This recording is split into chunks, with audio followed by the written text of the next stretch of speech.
Malaysia সফরের দ্বিতীয় দিনে ব্যস্ত সময় পার করছেন অন্তর্বর্তী সরকারের প্রধান উপদেষ্টা ডক্টর মোহাম্মদ ইউনূস। 12ই আগস্ট স্থানীয় সময় সকাল 10টায় দেশটির প্রধানমন্ত্রী আনোয়ার ইব্রাহিমের ও ডক্টর মোহাম্মদ ইউনূসের একটি দ্বিপাক্ষিক বৈঠক অনুষ্ঠিত হয়। এর আগে সকাল 9টার দিকে প্রধান উপদেষ্টা পৌঁছান পুত্রাজায়ায়। সেখানে পারাদানা পুত্রা ভবনে ডক্টর মোহাম্মদ ইউনূসকে স্বাগত জানান মালয়েশিয়ার প্রধানমন্ত্রী।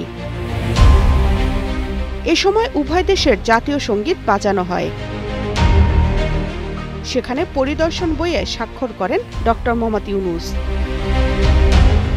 এছাড়াও প্রধান উপদেষ্টা সফরের দ্বিতীয় দিনে মালয়েশিয়ার ব্যবসায়ী প্রতিনিধি প্রবাসী বাঙালিদের সঙ্গে বেশ কয়েকটি সেশনে অংশ নেবেন। 3 দিনের এই সফরে মালয়েশিয়ার সঙ্গে 5টি সমঝোতা স্মারক সইয়ের কথা রয়েছে, যার মাধ্যমে প্রতিরক্ষা, শ্রমবাজার, বিদ্যুৎ, জ্বালানি, রোহিঙ্গা সংকট সমাধান সহ বেশ কয়েকটি স্বার্থ সংশ্লিষ্ট বিষয়ে দুই দেশের মধ্যে আলোচনার কথা রয়েছে।